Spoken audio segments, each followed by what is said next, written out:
It is the Black Panther. Hello. Time to submerge yourself into some African American culture. Or, of course, Black Panther culture, or what, Wakandian culture, whatever you want to call it. Andy Serkis culture. So today, we've got the Black Panther Lego set. What's this one even called? That's actually a good question. Well, I'm gonna get back to you in the next video.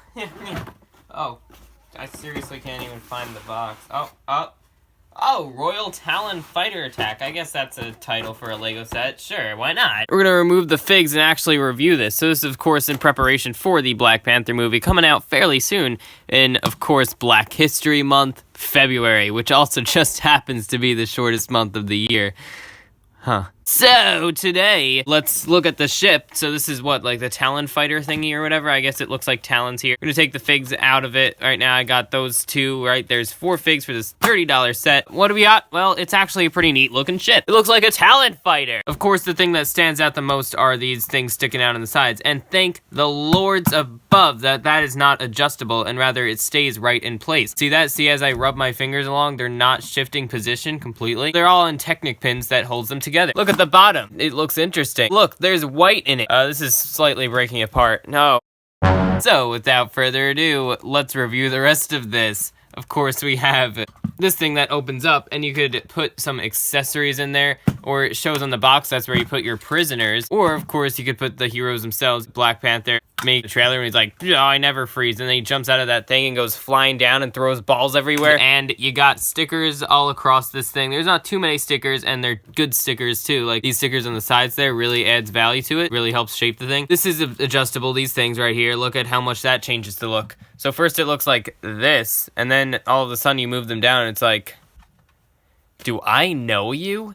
You got the sticker right here on the windshield where you probably see my face in the reflection. It's Andy Serkis's face in the reflection. So you open that up. As I showed before, you could fit 2 minifigs in there, one here, one here. It is a little difficult trying to shut it because the figures that happen to come with the set are rather tall, so their head's gonna hit the windshield. I mean, that's technically a problem, but... And of course, when you have the sticker on, that's kind of blocking the view of when you're actually flying the ship. Of course, there are stickers in there to represent control panels. And here's the back of the thing. That looks cool, right? Oh, these are adjustable too. Ha ha ha ha, I'll be darned. But yeah, this is a really darn good looking ship. I like it. Almost forgot to show these stud shooters on the bottom. How unique. It's fig time. Over here we have, of course, Black Panther, King T'Challa himself. Gotta say, I was actually fairly disappointed with this fig. Look at those legs. Those are so plain. And what looks even 10 times worse is the top of his head with those little ears sticking out. There's no printing at all. I would have even accepted if they put the totally mismatching printing from the old Civil War Black Panther fig. That plain black just really makes the mask design look like it comes to a really strong end. And again, his legs have the same problem as the Civil War fig with the design coming to an end. Even the torso has minimal detail in it, but then his face, now they decided to show his eyes coming through the mask, like with his face a little bit. Not so crazy about that either, but you know, I guess it kind of works. You can see there's nothing on the arms. We do get a little back printing on both the face and the torso. That's nice. And you can see there's even some very, very hard to see, very detailed printing on the black, as in like there's a darker kind of gray going on in there that you could hardly see because it's like really dark. But, you know, that's just interesting. Next up, we have whatever her name is. She is, of course, the ringmaster. I don't know what these 2 rings are, to be honest, but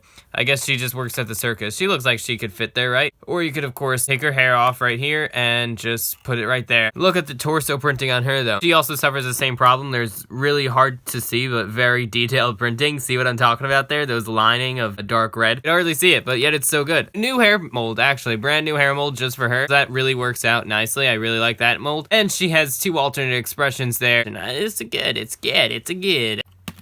Here's my personal favorite fig of the set. We had Ulysses Claw. He's an awesome fig to get. The first Andy Serkis in-person form fig. Probably the only one we'll ever get. If you know Andy Serkis, you'll get that joke. Andy Serkis is everywhere. That's all you need to know. CGI characters. So he has this thing, I guess, has to do with the character that he's Claw. That's a okay accessory. His face looks pretty darn good, and he has this new Bruce Wayne hair mold that's also going to be in the future. Doctor Strange. It's a good hairpiece. I like that. It works good for him. I do like his torso printing. I mean, it's pretty plain and unique, but it works, definitely. You know, like when you got that hair that sticks to, like, the back of your neck? It's just so weird.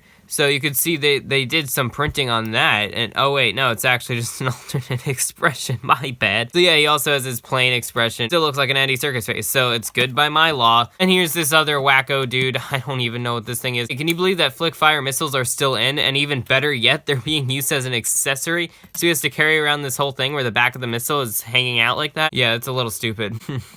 I have to fix this. This guy's actually known as Killmonger, so he's probably gonna be the person who kills Monger in the film.